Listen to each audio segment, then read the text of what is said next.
It's day 4 and we are starting to enter the Spiti Valley. The vegetation has started to die out and we're getting much more desert-like conditions beginning.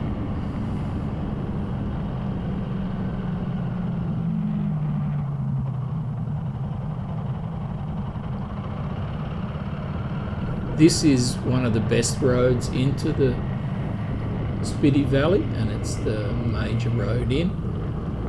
And today is the first day that we start to see this kind of geography with the overhangs, which are spectacular in their own right. The traffic is light right throughout, and the tip in India is if you want to avoid traffic, start your day early. Indians tend to stay up late and get up early, so stay up late and get up late, so you can avoid a lot of traffic by just getting up and starting to ride at 7:30 in the morning, and you're not going to see a lot of other cars until 9:30, 10 o'clock in the morning, but there's not a lot of traffic in and out of the Spiti Valley anyway.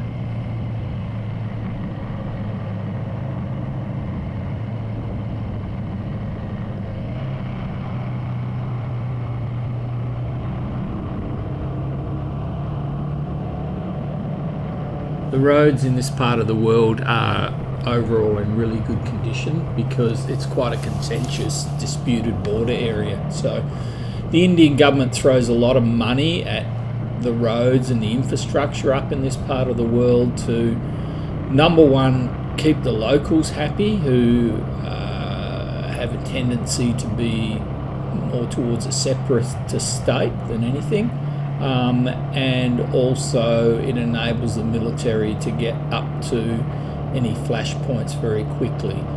There are lots of military outposts and installations right through this whole region, and there have been, in the past few years, some pretty regular clashes.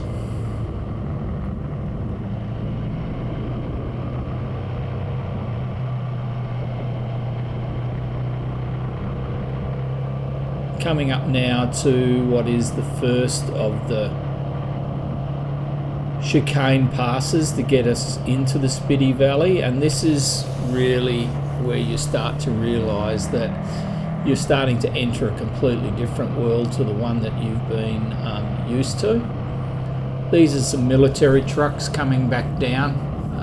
You see them all the time coming and going. They're on the whole really respectful of other people on the road, but they are bigger than you, so give them a bit of room. So now we start to head into the endless hairpins and chicanes as we start to climb.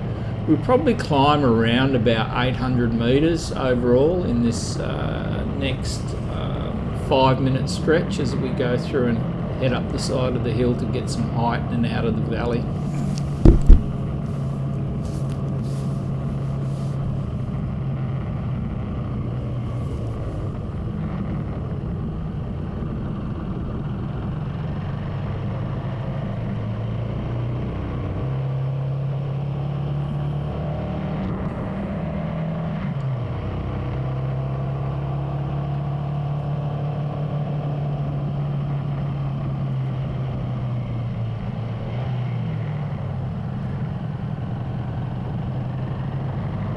These really are all weather surface roads in this particular part as we enter into the Spiti.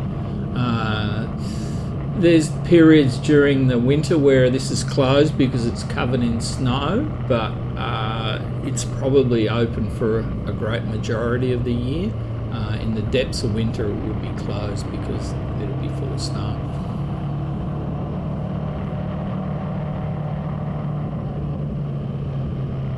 These hairpin bends just go on and on and on. I haven't counted them, but there must be 50 or 60 to get you up the side of the hill, and we're going to go right up the top of this hill eventually here over the next few minutes.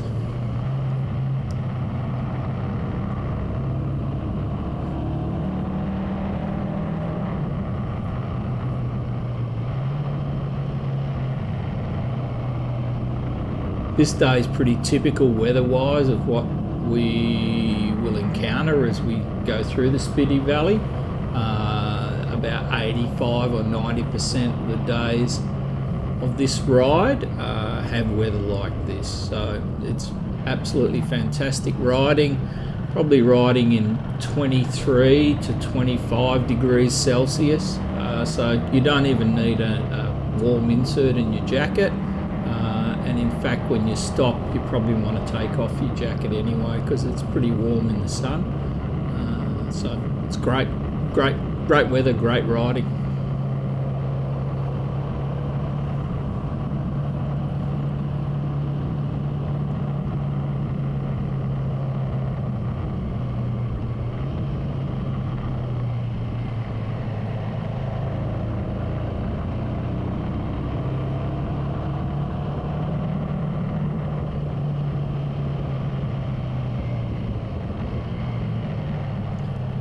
Apart from incoming traffic, which is, as you can see, pretty light, the other major consideration you want to be keeping in the back of your mind all the time is the chance that there's been a rock fall or a landslide or something, and you're going to come around the corner and find yourself confronted with rocks on the road or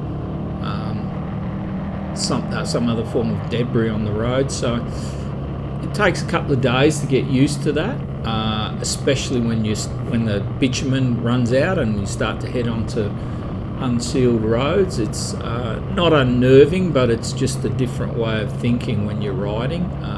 You're always aware of what could be ahead, and 90% of the time there's nothing ahead anyway, but that 10% you just want to be prepared if it does pop up right in front of you.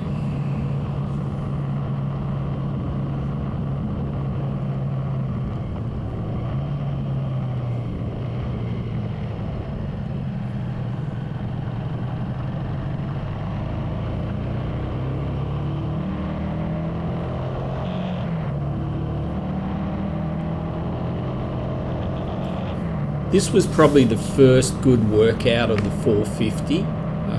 There'd been lots of high-speed cornering and traffic type of stuff in the preceding days to get here, but this was probably the first pass where you really started to test just what the bike was capable of.